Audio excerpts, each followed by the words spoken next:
Om Shanti. Welcome to Madhuban, the forest of honey. Welcome to your own home, Baba's home, God's home.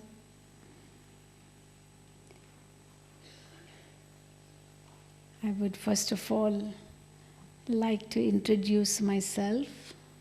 I'm sure there may be many first-timers in this group. Could you raise your hand, first-timers? Okay, yes. You must have heard the name of this physical body. Please put your hands down, yes. The name of this physical body is Shielu, and I'm with Baba for the past 46 years, since my childhood. I've met Brahma Baba, I met Mama, and I dedicated myself to Baba in the year 1969, that is 35 years ago. Came to Baba in 59 and was studying, finished my education in 69 after graduating from Bombay University in science,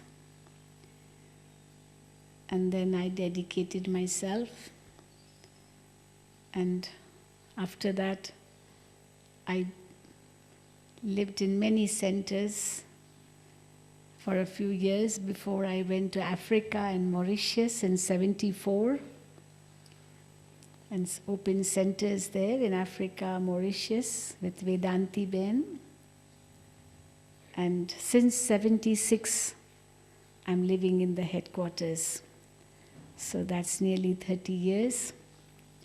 I'm living in Madhuban and have traveled to many countries. Maybe you know me when I came to your country. You can't hear me? Okay. And you must be hearing my voice, especially when Baba speaks. I translate. Do you get the transmission? Yes? And very many brothers and sisters, they introduce me as the master's voice because they can understand Baba only when they get the translation, and then they are able to hear my voice with the translation. When you are in your centers, you watch through the transmission. You all watch Bab Dada through television, on transmission, internet. All those who listen to Baba or watch Baba, raise your hand. Everyone? Okay, very good. So I've been given a very interesting subject to speak on. It is how to remain constantly fresh. It's a topic which has come from somebody, and I've been told to speak on this. So I was churning this morning. Spanish translation not there? Who needs Spanish translation?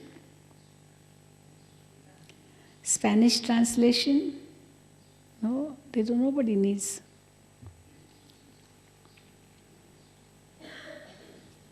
Who is going to translate in Spanish language? Is Spanish language पर connection है? Okay, आ रही है. How many Spanish translation? 2? Only 2? Okay. So I was churning this morning on what I'm going to speak on in this subject. And so many thoughts came in the mind, because it is very, very important indeed to stay constantly fresh. There are two types of freshness. One is the physical freshness, and the other is a spiritual freshness. One can be maybe physically not very fresh, but he can be spiritually very fresh.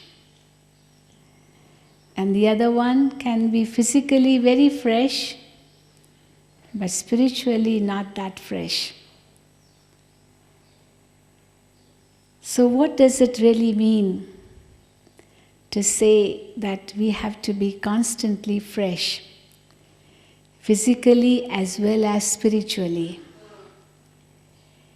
In order to be physically fresh, of course, the body has to be in good working condition, that is, all the organs of the body should be functioning properly, definitely. Your digestive system, your respiratory system, your, circulatory system, all these physical systems, the different organs in the body, they should be functioning well. There should be good sleep. If one has good sleep at night, he will wake up fresh. If one has eaten properly and digested the food, it has been converted into blood and energy, then he will stay fresh. So that is the physical part of freshness. And in order to have that type of freshness, of course, we should eat the right diet at the right time. Do some physical exercises, also very essential for the body, because the body needs motion all the time. The more physically active we are, the better, the stronger the physical body can become.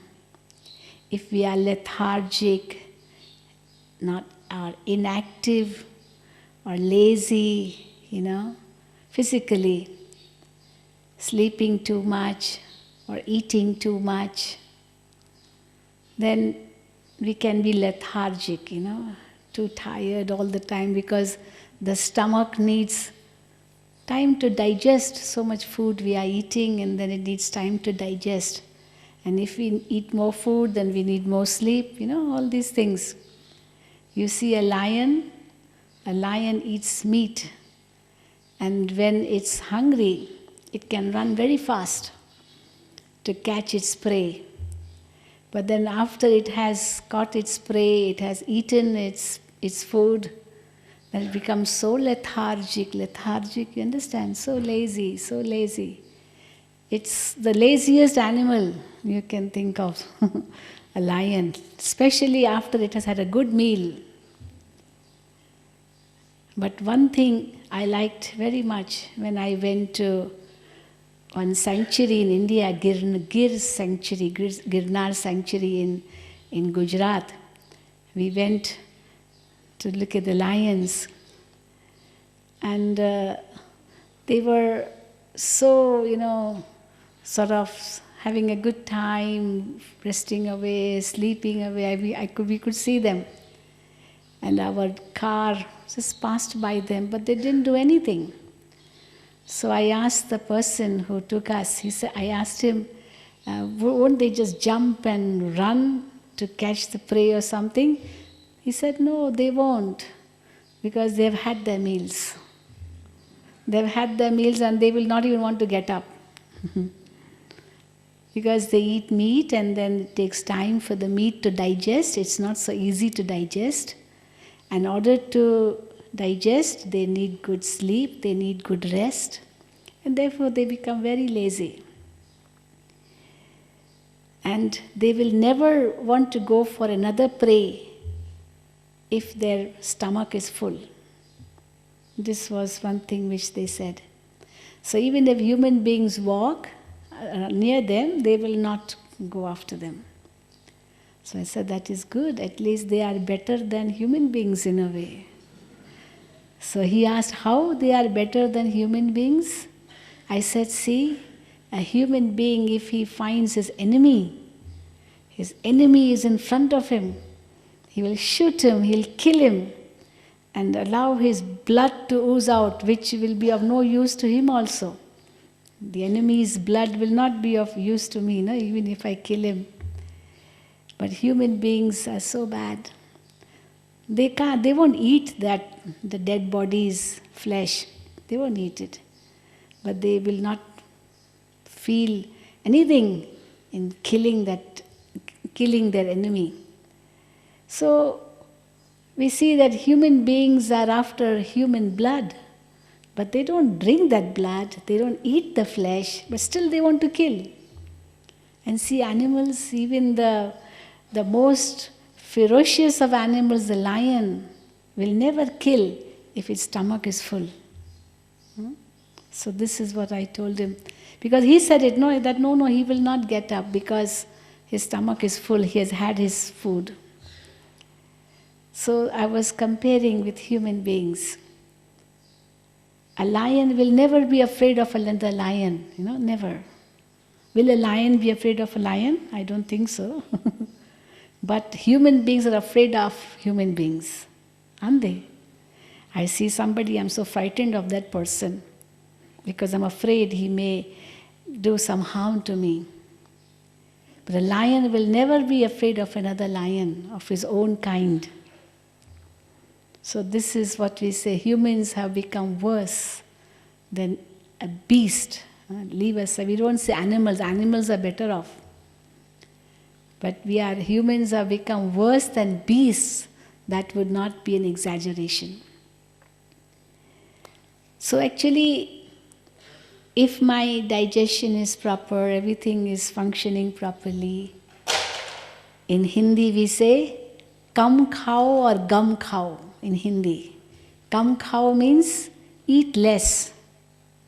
Never fill your stomach to the brim, never. Keep some space. Always keep some space in the stomach. Because if you fill it to the brim, that you cannot eat anything more, it's not good for your stomach. There are many, many greedy people. There's an interesting joke on this in India. We have this joke. There are many Lokik Brahmins, Pandits, Brahmins. They go to have meals in different homes. They do worship and then have meals in their homes. And then they get free food, so they will eat to the maximum. As much as they can eat, they'll eat and eat and eat and eat. And then it becomes too much for them. So there are jokes on this. That one wife, there were 3 ladies, they were Lokik Brahmins. And one lady said, my husband, he eats in every home, wherever he's invited, and not only eats, but he's very clever. He brings food home also for me to eat. So he said, I don't also have to cook because he brings home food. The other lady said, my husband is he's so greedy. He eats and eats and then he can't get up and he needs a bed to sleep there. Because he can't get up after he has eaten. And the third one said, my husband, he ate and ate and ate. Ultimately, he got so exhausted that his heart failed. And he died. That means he ate so much that even his heart could not function. He couldn't breathe.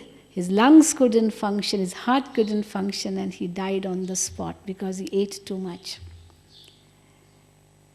And there's another joke on this, that someone ate so much that he couldn't eat anymore. And somebody said, okay, I never mind if you've eaten too much. Take just little tablet. This it's like something to chew, chewable tablet. Just chew it because it will digest your food. And he said, well, if I had space for that chewable tablet, I would have eaten one more laddu, one more sweet. I have no space even for that because he ate so much, so much.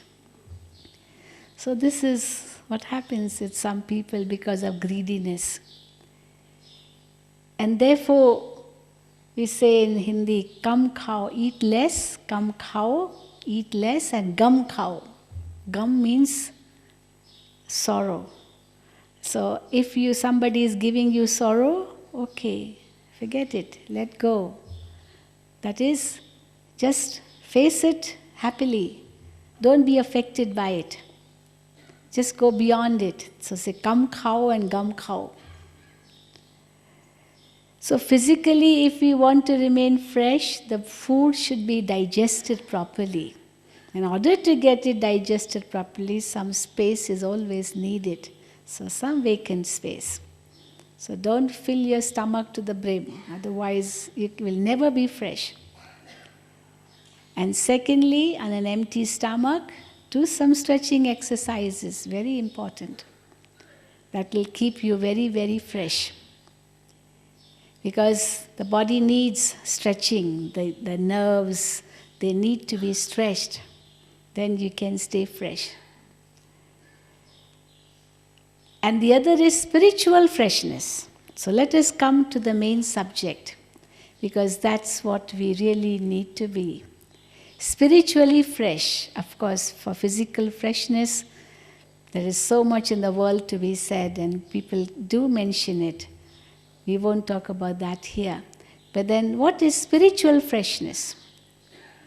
To be always spiritually active, spiritually churning, spiritually having positive thoughts, spiritually beyond the influence of any negativity. And in order to be that, we need to be always having positive thoughts in our mind.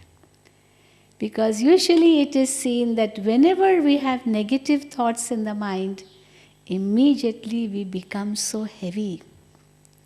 Physically we may be very light, very thin maybe, not heavy at all. But if I am spiritually having negative thoughts in my mind, then I can become very, very heavy. Baba tells in the Murlis, somebody can be very fat and still she's able to dance, so well. And somebody who's very lean and very skinny, but you tell her to dance, she said, no. She'll sit in one corner. She will not even want to move her feet. Because internally she is not light, she's heavy. So the one who is internally light, even if externally he may be heavy, but his feet will be above the ground, he can dance. But not the other way around. So how to be constantly fresh, in the sense, constantly spiritually active, spiritually enjoy. Because very often we become like those touch-me-not plants. The touch-me-not plant, have you seen it? Have you seen a touch-me-not plant? Who has seen it? Oh, acha. They are small, small shrubs, small, not very big trees, small plants. And the moment you touch it, immediately it broods down. The petals, they just wither away, like they just go down, that's all. They wither away, and in a second, it's all that the beauty is lost. But then after some times, maybe a minute or so, they come back. They again become green leaves, and you're able to see that plant once again. But again, the moment you touch it, it just droops down so easily. I don't know what the reason may be. It may be there are the nerves or the veins in the leaves, which allow them to droop down. So Baba compares many of his children to touch-me-not plants. You tell him something which he doesn't like, and immediately the mood goes off. And you may not even know what happened. What did you say that made his mood go off? You may have even forgotten that you said anything, but his mood is off. And you tell him, do this? No. Do that? No. No for everything.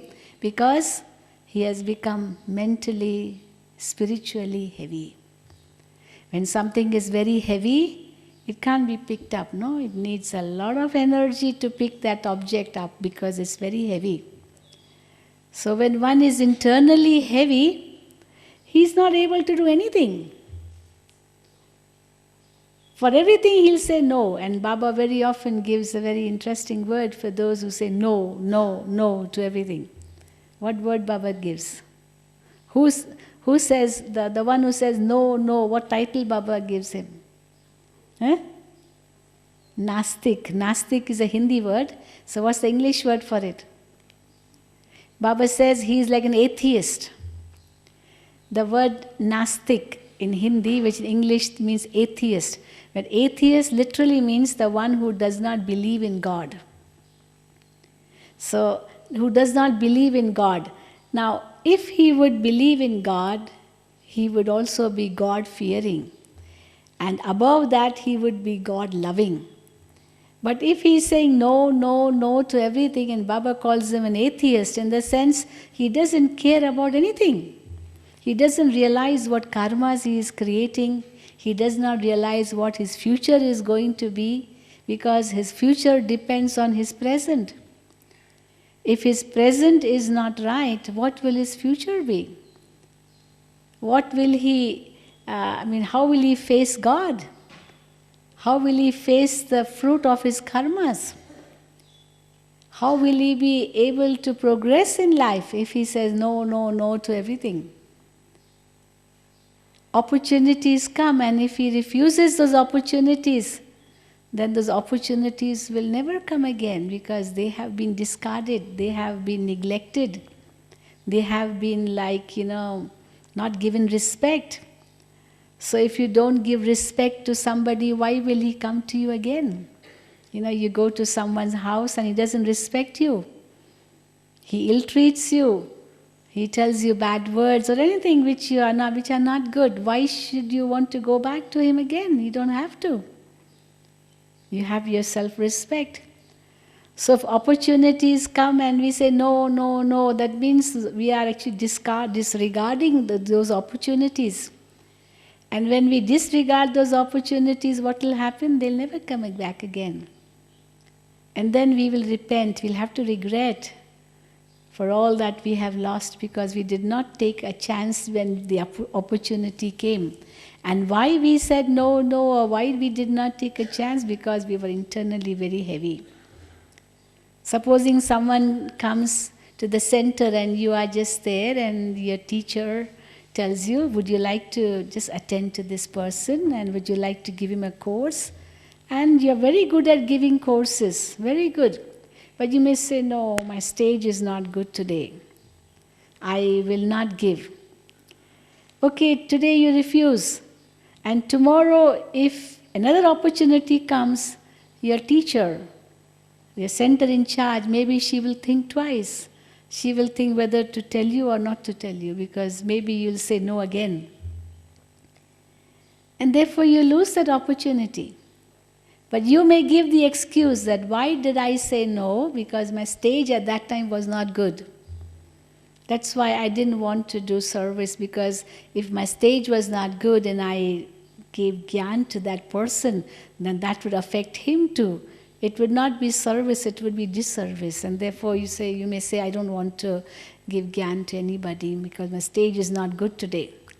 But let me tell you, even if your stage is not good, and your teacher in charge, your center in charge, or whoever tells you, or the opportunity comes, okay, to give gyan to somebody, and you forget about your stage, and you start giving Baba's gyan, immediately, let me tell you, you'll be blessed. It will be like a miracle. Your stage will come up automatically without you even having to making efforts. Because that will act like a blessing for you. My stage is not good and I will do service only if I am able to, make my stage good, and then I'll serve, you'll say. But then, if you serve, even if your stage is not good, that service which you do of others will enable you to make your stage better even without your efforts. Otherwise, you would have to make so much effort to elevate your stage.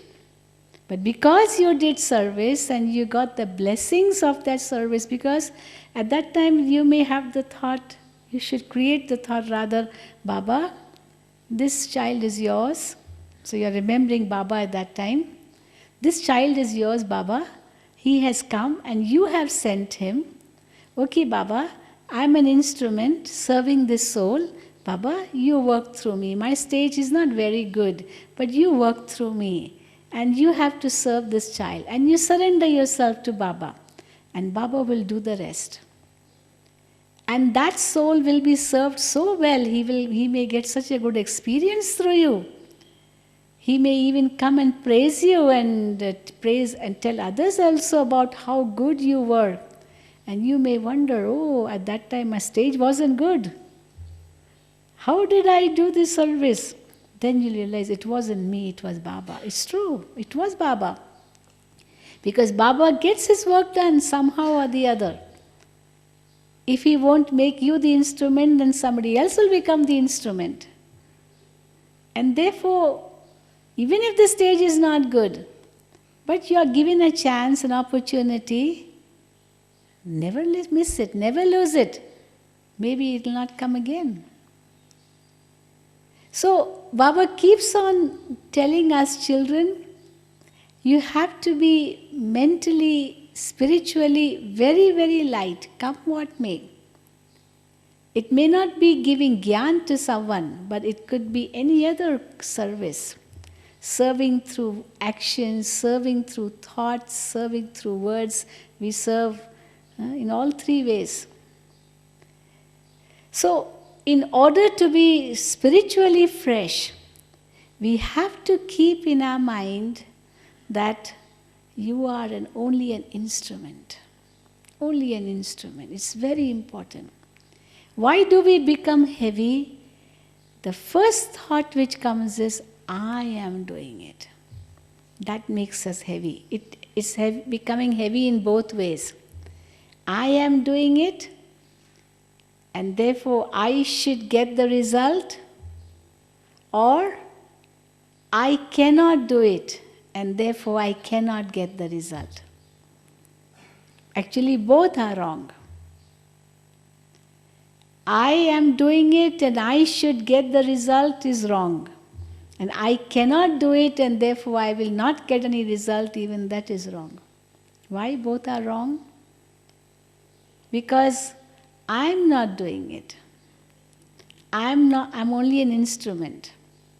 And I cannot do it is also wrong, because why can't I do it? I can do it with Baba's help. Everything is possible. So if I say I can't do it, definitely it is wrong. That means I'm not taking Baba's help. I cannot do it all on my own. And I don't even remember Baba at that time. And on the other hand, if I say I will do it, even at that time I'm not remembering Baba. So in both instances I'm not remembering Baba. And if I do it, but I do not get the success, I will become so unhappy. And if I say I can't do it, even then I'm unhappy because I can't do it. So both are actually negative thoughts. One is the superiority complex thought, and the other is the inferiority complex thought. Both are negative in a way. One is based on ego, and the other is based on total inferiority. And therefore Baba tells us to choose the middle path. This knowledge is so wonderful. Everything is choose the middle path. The other two sides are like the two extremes. Baba doesn't want us to go to the two extremes. Choose the middle path. Which are the two extremes? One extreme end is total materialism. Totally materialistic people in this world we see around, who are so much involved in only the senses. They go only for the taste of the senses, that's all. Totally involved in vices, lust, anger, greed, attachment, ego. The five senses are working only in these vices. And the others are those who have totally renounced everything. Everything is renounced. They don't think of anything of this world, nothing. The sannyasis, the hermits, the recluses, they think this world is all Maya and they don't have to do anything with this world. So they renounce. But what does Baba tell us? Children, you don't have to renounce. But you also don't have to become a hermit or a recluse or just live only in isolation, all by yourself. You can't do it because humans are, after all, social beings. We can't live in isolation. Nobody can. A social being means we need to live in a company. We need many. We cannot live all by ourselves. So if we are to live in a gathering, we have to be in a family. But then in a family, again, Baba shows us the middle path, the pure family path. So neither have we to become too materialistic, go only for these physical gadgets of this world, be attached to them, become a slave of them, become possessed by them, television, computer, cameras, what not. So much, and one just cannot do without them. Baba says, even that's not good. In a second, you should be able to go beyond, because that's the practice we have to have. And the other is, don't think that all this is Maya and therefore don't use them. No, use them, Baba says. On the contrary, Baba says all these modern gadgets of science, they are good for your service, because in this way you can serve the world through them so easily. Information technology has gone so far. You can serve the world through it. So it's a middle path. There's a beautiful saying, live in this world, but don't allow the world to live in you. You live in the world, but don't allow the world to live in you. And therefore, the beautiful example of that is the lotus. What's a lotus flower? It lives in a muddy pond. It's born in a muddy pond, it grows in the muddy pond, its whole family is in the muddy pond. The leaves, the stems, the stem, the roots, all are in the mud, in that muddy pond. But the lotus flower is above it. It looks so beautiful.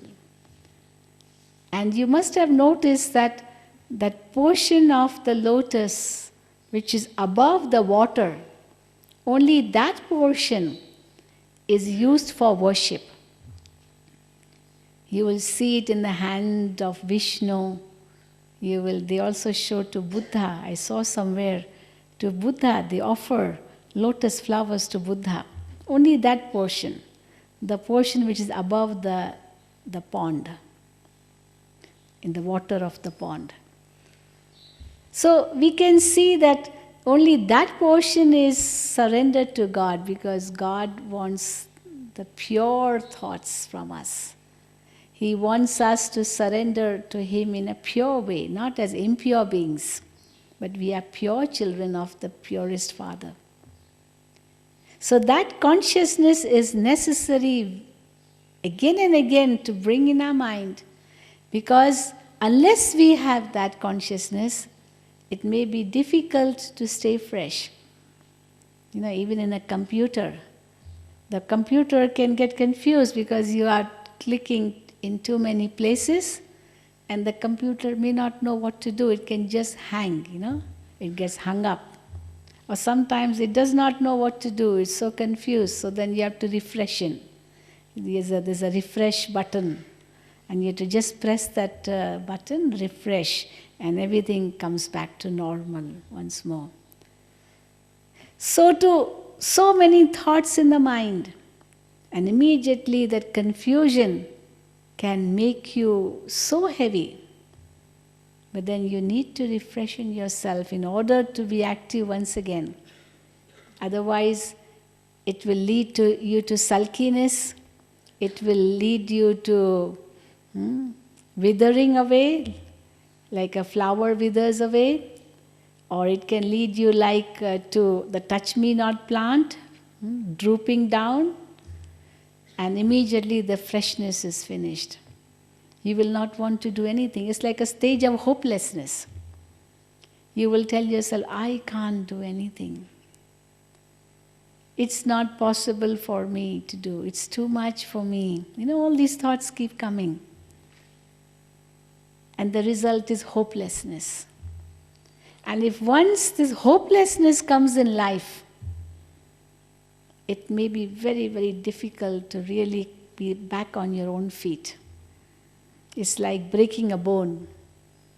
If I break my leg bone, I cannot stand on my feet. Leave aside running, I can't even stand.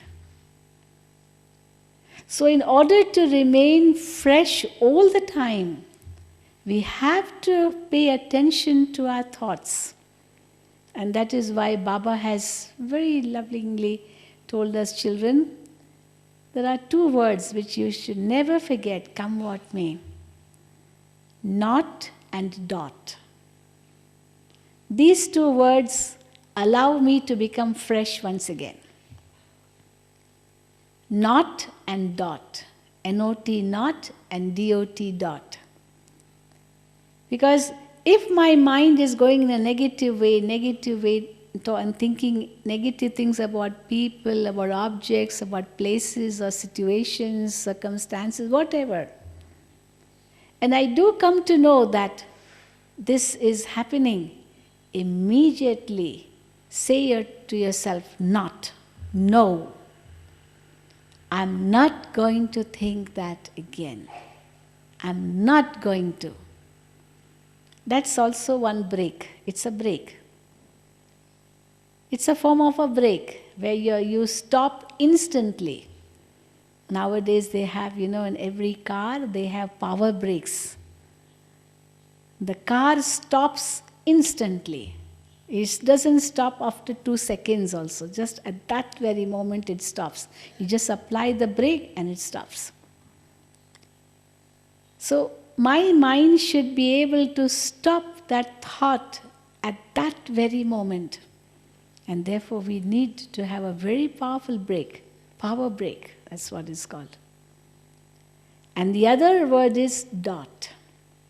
Drama. Drama. When you say drama, it's like an easy way of applying a brake. And not is a hard way of applying the brake. But it will save you from many accidents. Sometimes you can apply the brake very easily, very softly, and the vehicle stops. It's very soft because the vehicle is not going at a very fast speed, and because it's not going at a fast speed, it is very easy to apply a brake. You don't have to press very hard. So if you are thinking of the past, this happened to me, that happened to me. Very often people don't think of the present or the future. They think only of the past. Well, those past things don't come back. We know them. They won't come back in this cycle at least. They will come back only in the next cycle. All the situations, any situation we have gone through, any scene which has happened, that scene will never repeat in this cycle, never. Somebody may be 50 years old, 60 years old, 40 years old, however old he may be. Not one scene in life has ever repeated. This very hall in which we are sitting, these words being spoken, I'm speaking, you are listening, I'm making this action. This action which I'm making like now will never be in the same way as I'm making it now. It will be a little difference at least. I'm sitting, next moment I will change a little bit. You must have noticed when you're taking a photograph.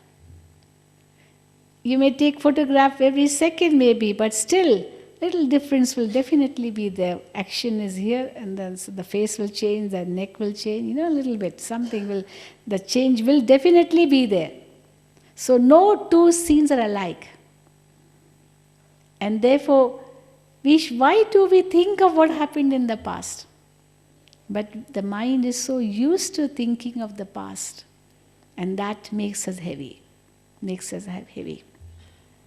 I remember one instance, one lady, she was on her deathbed. And when somebody said, please meet her because she is so unhappy. She's crying and weeping all the time. So I went to meet her. And she was just like, doctor had given up hopes and she would die maybe in a few hours. So people were telling her, now remember God. But she couldn't. She was weeping all the time. So I went in front of her and I asked her, what makes you cry? You are going to go in God's lap. God is calling you. Remember Him. He's inviting you to His world. He's waiting with open arms to welcome you because she knew that she will not live. So be happy. Be ready. What is really upsetting you? What is giving you the sorrow? I asked her, are you attached to anything? She said, no, I'm not attached to anything. I don't care. The money, the children, the house. I'm not attached to anything. Then I asked her, then why are you weeping? She said, I can't forget the past. All that happened to me in the past. My children gave me sorrow, my husband gave me sorrow, my in-laws gave me sorrow, Though they gave me so much sorrow. I said, just imagine, poor thing, I felt so sorry for her. That is gone, it's dead, it's finished. It won't come back again. Maybe those whom she was remembering, even they were dead and gone. But still, she was remembering her past. Her husband had also died many years ago. But she said, my husband gave me so much sorrow. He used to beat me. He used to do this to me. He used to do that, what to tell when she's dying? Just a few hours to live. Unfortunately, I should say that she couldn't understand that now it was time to just be with God because she had no knowledge. And at that time, how to give her the knowledge that she's a soul, she's a child of God, and this is drama, how to make her understand. And because she was in that upset state of mind, she was so heavy, it was even worse for her. That even maybe she wasn't able to leave her body also easily because that heaviness was there in her. And if somebody is light, the soul can leave the body in a second. It's like Baba gives an example. You take hair out of the butter. If the hair goes in butter and you remove it, so easy it is to remove, is it not? But if your hair goes in bread or chapati, roti, and you're trying to pull it out, maybe if that thing is hard, then it'll come out bit by bit. It won't come out fully. So the soul is not even able to leave the body because of that heaviness. So even in order for the soul to leave the body, one needs to be light. Yeah, it's true. And therefore Baba says, if as a Brahmin we know how to be light, and still if we are not light, We are very unfortunate people. So how to be constantly fresh and constantly light? First of all, as Dadi Janki was mentioning yesterday, I think in the class she was mentioning in Pandav Bhavan, she was saying there's a book written, I don't know, I haven't seen that book, Bestower and, which book is it? Huh? Bestower and Benefactor. I haven't seen it. Who has that book? Oh, you have it here. Achha. Bestower and Benefactor, is it? So she was mentioning about that book. And she was mentioning how somebody read it and appreciated and took so much benefit from that book. So anyway, maybe after class someone can show it to me because I haven't seen it, if you have it here. But then she was mentioning it, that how actually, so I was thinking today that these two words, as Baba has mentioned, bestower and benefactor, these two words can make us so light. When Baba talks about big heart, Baba talks about generosity, Baba talks about letting go. Well, these are the things which make us fresh, remain fresh all the time. What happens is we stick on to something, that makes us heavy. Now, for example, we give this example, don't we? I'm sitting on this chair and I want to get up, but if I catch hold of this chair and then get up, how will I be able to get up? And in order to get up, I have to be light, otherwise I can't get up. I can't pick the chair with me and get up. I have to just be away from the chair, and then only I'll be able to get up easily because I'll be light. And therefore, the art of letting go, let go of the past. Past is past, as Baba says. Some people don't find it so easy. They don't find it easy. Why they are not able to find it so easy? Because the drama knowledge is not there in their intellect. And therefore Baba says, not and dot. Dot can be applied in a smooth way and not is applied in a hard way. Sometimes Baba says you should punish yourself if you are not able to, concentrate, if you are not able to remember Baba. So why we are not able to remember Baba? Because we are not able to apply the not and dot. That's why. There are waste thoughts, unwanted thoughts. And unwanted thoughts are usually of the past or the future, or even if they are of the present, they are unwanted anyway. Like we sometimes say that what comes first? Supposing you have two files, and on one it is written urgent, on the other it is written important. Which file will you take up first? Yes? Which file will you take up first, urgent or important? Urgent. But why did that work become urgent? Actually, nothing is ever urgent. If it becomes urgent, actually it was important. But you did not do it in time, therefore it became urgent. No work is really urgent, it's important. Important, yes. But if done in time, it remains important and you get the results in time. But if we neglect it, then it becomes urgent and then we are not able to do it in time. So when I say dot and not, dot is like the important matter. And when we say not, it becomes the urgent matter. Just like you see an obstacle coming in front of you and you are at a distance and your speed is fast.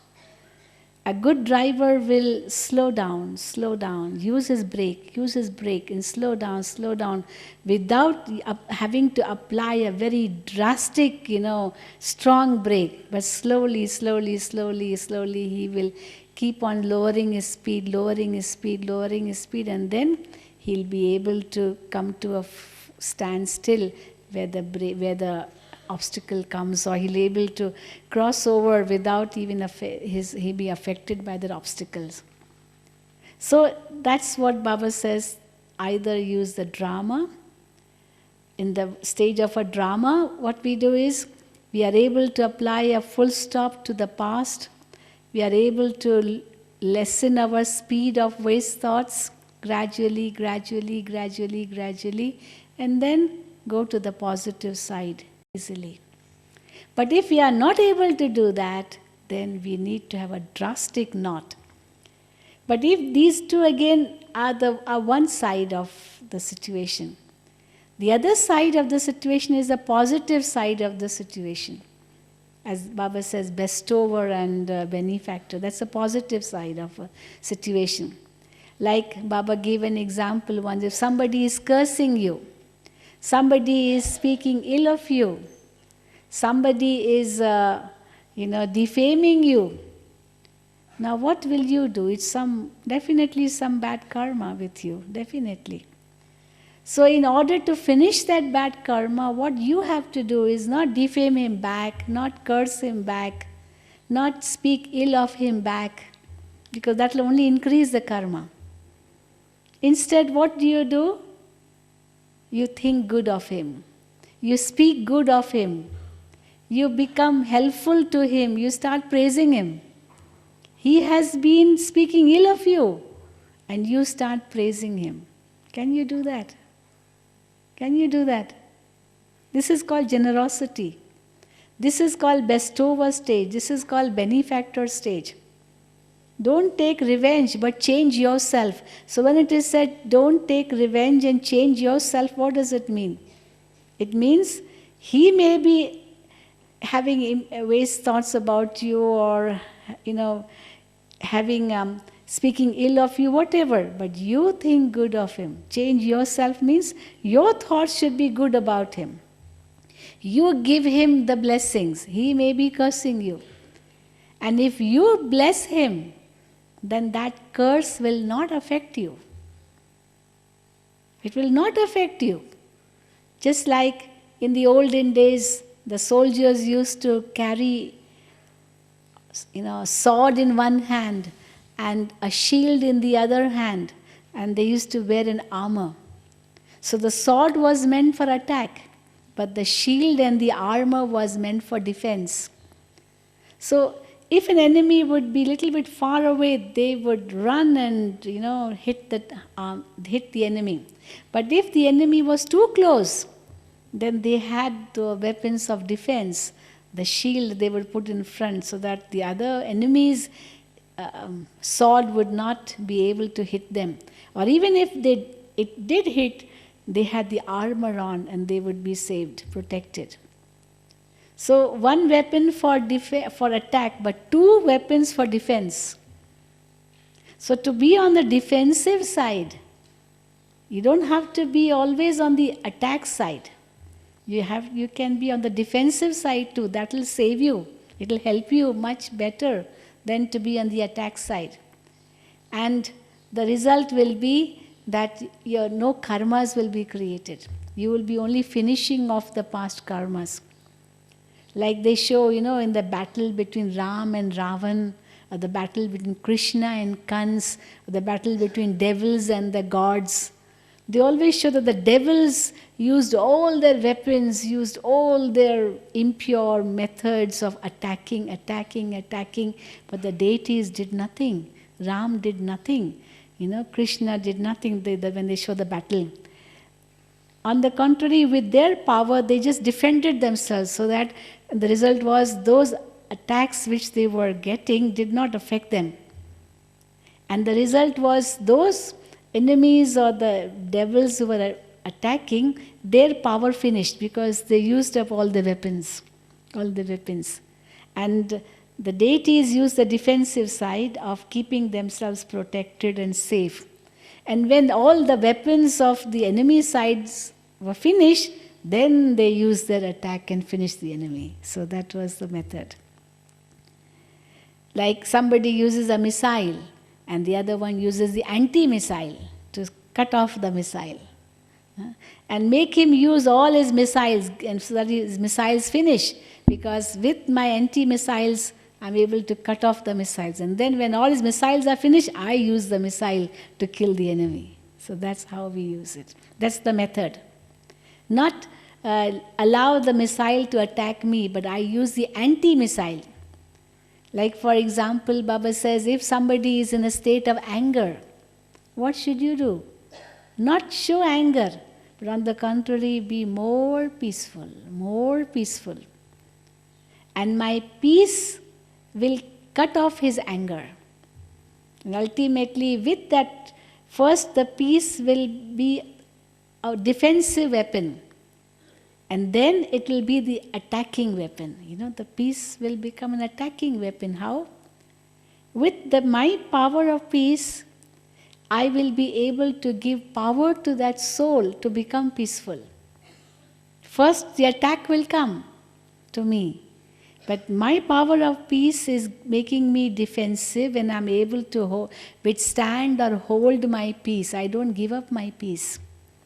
Maybe it's not of helping him, but at least it is helping me. So that's my defensive weapon.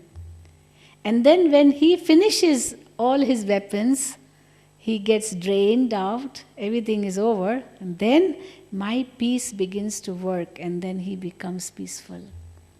That's the positive side. But if one is negative and I'm negative too, two minuses don't make a plus. They become minus only. It's not a plus. It's like adding fuel to fire. So that's why Baba says Bestower stage and Benefactor stage. When somebody is in a state of anger, he is in a state of peacelessness. No person who is peaceful will ever be in a state of anger. Never. Peace and anger don't go together. And therefore, when one is in that peaceless stage, he is empty. And therefore, I need to give peace to that soul. That's why I become a bestower. That's why I become a benefactor. I think of the benefit of that soul. Not what harm he is doing to me, because I'm unharmed. It's like a mud pot and a metal pot. A mud pot may try to attack a metal pot, a pot made of maybe copper, made of iron, whatever. But that mud pot may think, well, I'm more beautiful because it's decorative. But then what's the use? It's not that copper pot or the iron pot which is going to be destroyed. It will be the mud pot which will be destroyed, because the mud is all fragile. So somebody who's in a state of anger is very fragile. The one who's cursing is very fragile, very delicate, very soft, easily hurt. But I am strong. You must have seen very many toys which have their center of gravity at the bottom. The bottom is very heavy, very heavy. The upper portion is maybe very light. And even if they are moved, they are shaken, the head is shaken, the top is shaken. It may seem that it is shaken, but then it comes back to its original place. It doesn't fall off. But if the center of gravity is not at the bottom, it's somewhere at the top, and is shaken once, immediately it falls off. And therefore, usually many toys, the bottom is made very heavy, so that even if they are rocking, they don't really fall because the bottom is strong. So this is what Baba wants us to be, in order to be fresh all the time. That come what may, nothing should make us droop down, nothing should really be instrumental for harming the soul, nothing should really work on us in a negative way. Come what may, let it be anything. So not, of course, is the last target, but the first is dot. First is dot, and then the bestower stage, the benefactor stage. But if nothing works, then of course not. It's like operation is the last resort. It's not the first resort. First resort is different types of medicines. They need to be used. But if nothing helps, okay, the last resort is an operation.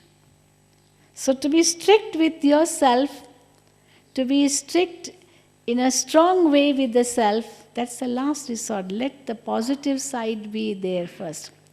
Using the positive thoughts about the self, positive thoughts about others, positive thoughts about the drama, positive thoughts about everything, whatever is coming in my way in a negative way. See the positive side, and that will keep me fresh. But if I'm not able to think in that way, then it's like eating heavy food. And heavy food will definitely make me heavy. So we have to learn this art of applying a dot, becoming generous, bestower, letting go, and then light. And ultimately, if nothing works, then be strict with yourself. Give yourself punishment.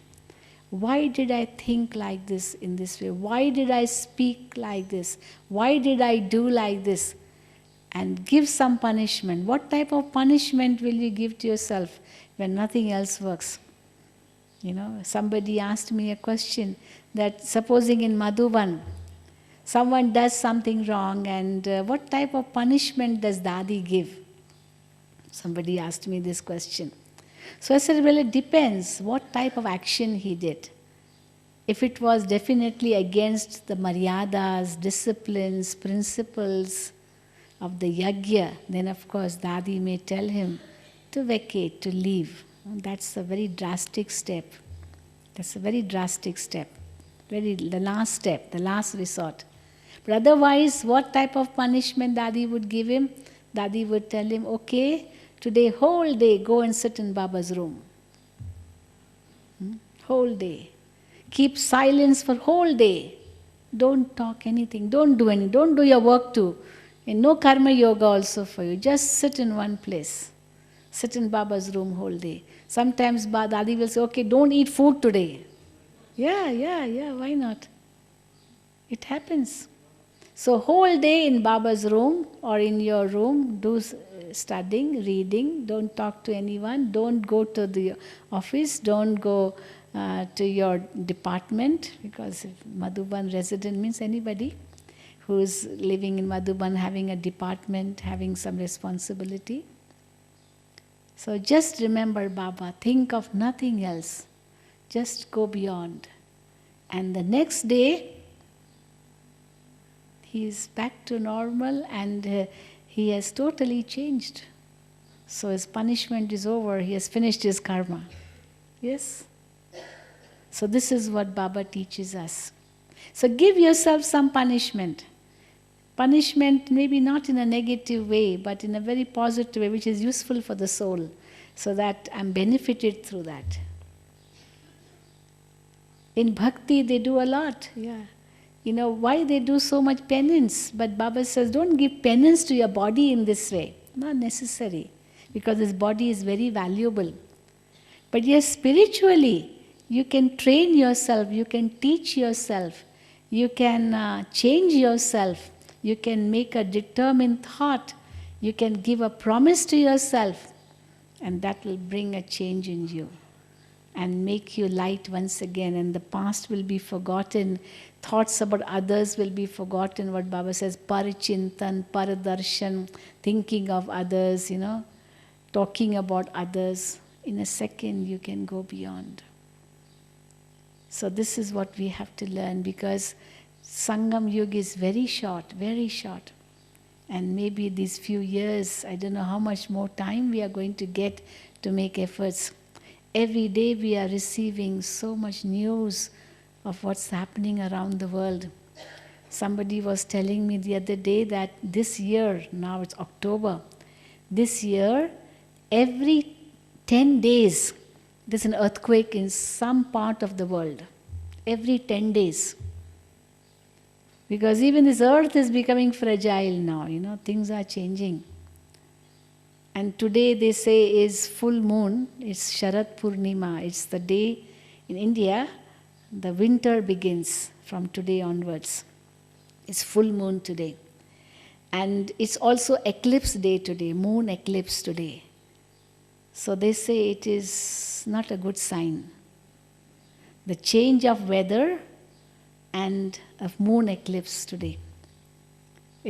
Usually there's an eclipse, and there was a sun eclipse recently, in this very month itself, in October.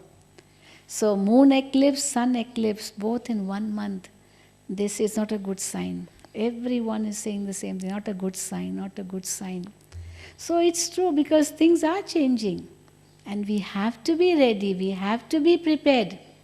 Baba is preparing us beforehand.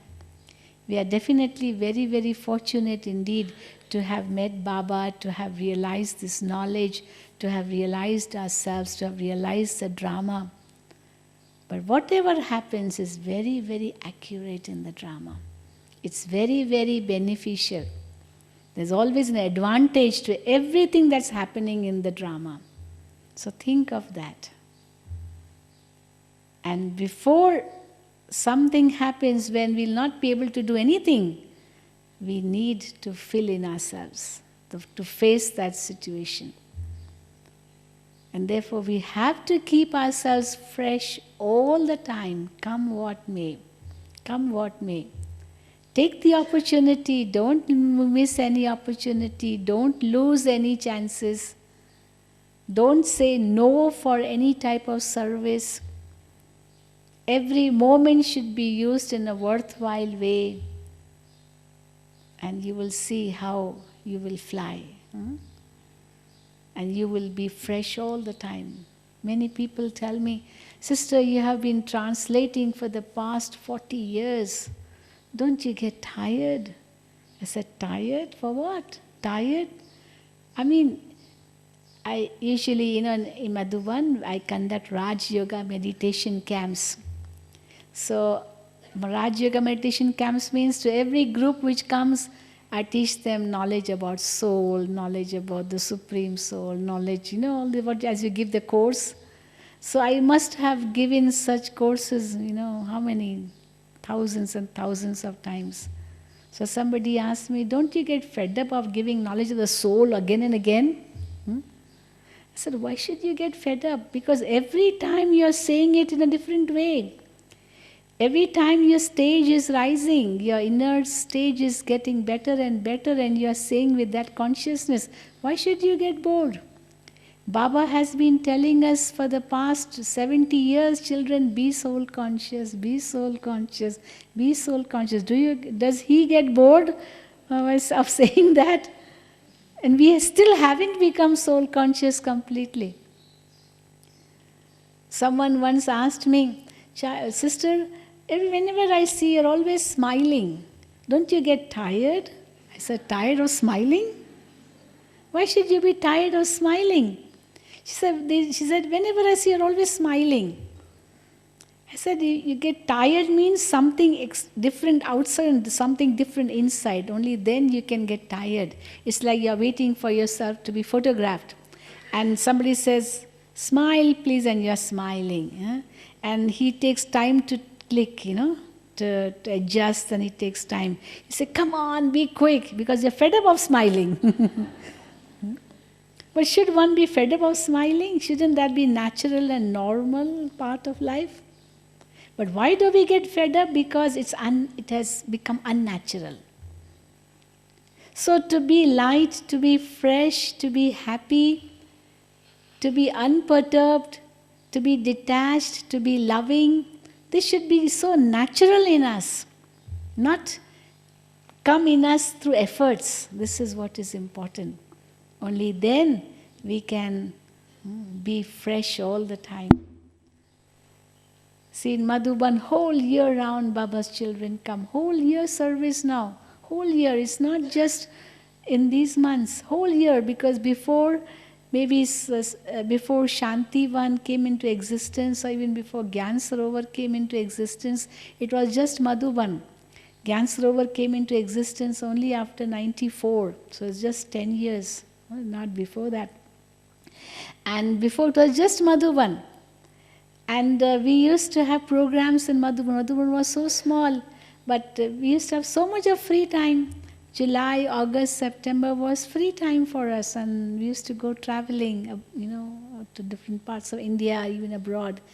3 months, I remember 91, I could spare time to be in Europe. For 3 months I was traveling all over Europe. There was time. July, August and September months in India are rainy season and no service at all here because hardly people used to come at that time to Mount Abu during rainy season. But now it's all year round season, all year round. Before, when Baba was there in Sakar, that time winter was so disgusting winter here that even Baba never stayed in Madhuban. Doctors advised Baba to go to warmer places, because Mount Abu was very cold.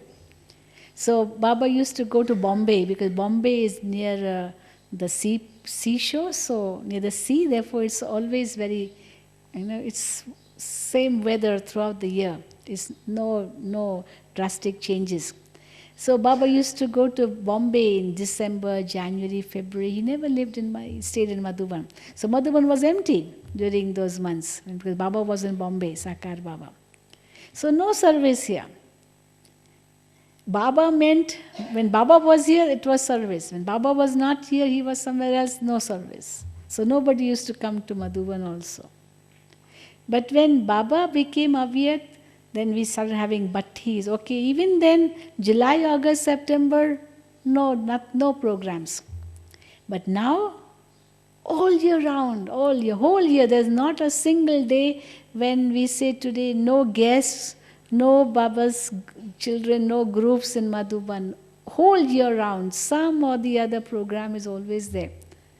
So people ask, don't you get bored? Because whole year we are here. We are hardly able to go out, yes, because even if I get invitation, I'm not able to go out because so many programs in Madhuban. No change. But we say, why do we need a change? Baba's children are there. These faces are changing. The other change I don't want, we don't need. But these faces are changing. We're getting newer children every year, bigger groups, newer experiences every year. So that's the change. And that is what we want in life, don't we? That's why we have surrendered to Baba. So why should we get bored? Why does one get bored? Because he takes everything in a mechanical way. You are doing one type of job, then you are doing only that job. Maybe you will get bored. But it may be the same job, but do it in a different way. Be more creative. And if you are creative, it will be felt new once again, so you will not get bored. So in order to be fresh all the time, we have to learn how to be creative. Every time something new, then we can be fresh all the time. Then only we can really feel that we are doing something different. Otherwise one can get bored because there's no novelty, no newness, no change. So change is a must. But that can be brought about through creativity. Creative thinking, even like meditation. It's not just one type of thought in the mind all the time. People chant mantras, so same mantra again and again. There's no creativity. But here meditation is creativity. Create new thoughts. Go into the depth of that thought. Go into the depth of Baba's virtues. There's so much to be creative in. And the result will be novelty, newness in life. And you'll never get bored. You'll be fresh all the time. Okay? Yes? Any questions? Any questions? Yes? Yeah, get up.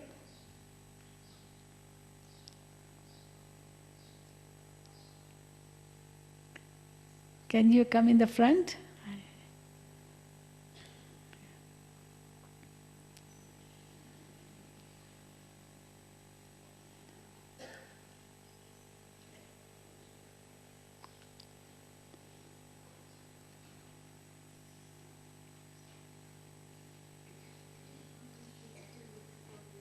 Pardon? How will you combine forgiveness with punishment? Yes, okay, this is a very interesting question. Because Baba sometimes says you should learn to forgive yourself. But then sometimes Baba says you should punish yourself. Now both are totally opposite each other. Should you forgive yourself or should you punish yourself?